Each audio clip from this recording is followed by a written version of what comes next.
ẹ kọ̀wé fipò sílẹ̀ tí ẹ kò bá lè san owó oṣù tuntun ẹgbẹ́ òṣìṣẹ́ sí àwọn gómìnà. ẹgbẹ́ òṣìṣẹ́ lórílẹ̀‐èdè nàìjíríà NSC àti TUC wọ́n ti fẹ̀sùn kan ẹgbẹ́ àwọn gómìnà lórílẹ̀‐èdè nàìjíríà pé wọ́n ní èròǹgbà búburú sí ìjíròrò ọ̀rọ̀ owó oṣù tuntun tó ń lọ lọ́wọ́ o. bẹ́ẹ̀ bá gbàgbé ẹgbẹ́ àwọn gómìnà lórílẹ̀‐èdè nàìjíríà fà kékọ́rì pé àwọn kò ní agbára o láti san owó oṣù 60,000 naira fún àwọn òṣìṣẹ́ ní ìpínlẹ̀ wọn. nínú àtẹ̀jáde tí agbẹnusọ ẹgbẹ́ náà Halima Ahmed fi síta fún àwọn oníròyìn ó ní àwọn gómìnà ní owó náà má pọ̀ ju agbára àwọn lọ tí kò sì lè fẹsẹ̀ múlẹ̀ rárá. ẹgbẹ́ gómìnà tún fi kọ́rọ̀ rẹ̀ pé tí ìjọba àpapọ̀ àti ẹgbẹ́ òṣìṣẹ́ tí wọ́n bá fẹnu kò lórí 60,000 naira gẹ́gẹ́ bí owó oṣù tuntun, ọ̀pọ̀ àwọn ìpínlẹ̀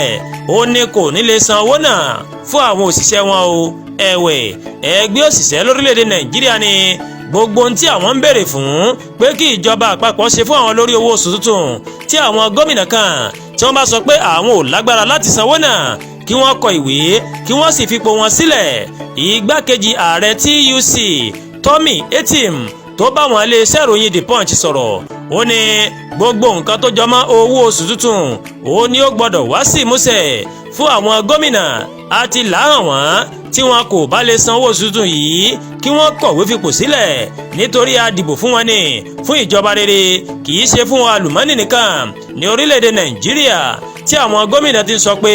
30,000 naira pọ̀ jù láti san gẹ́gẹ́ bí owó oṣù tuntun ní àwọn gómìnà kan ni wọ́n gbé ẹsẹ̀ lé 80 billion naira. ó mà ṣe a kò ní fo ìgbésẹ̀ kankan. ẹgbẹ́ òṣìṣẹ́ yóò ṣe ìpàdé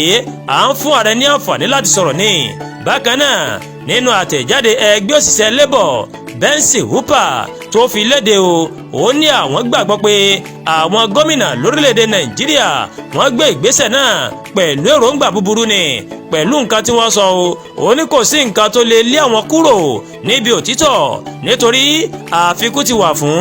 owó FAC àwọn gómìnà láti 700 billion naira sí 1.2 trillion naira èyí tó fi hàn gbangba pé owó ń bẹ lọ́wọ́ àwọn gómìnà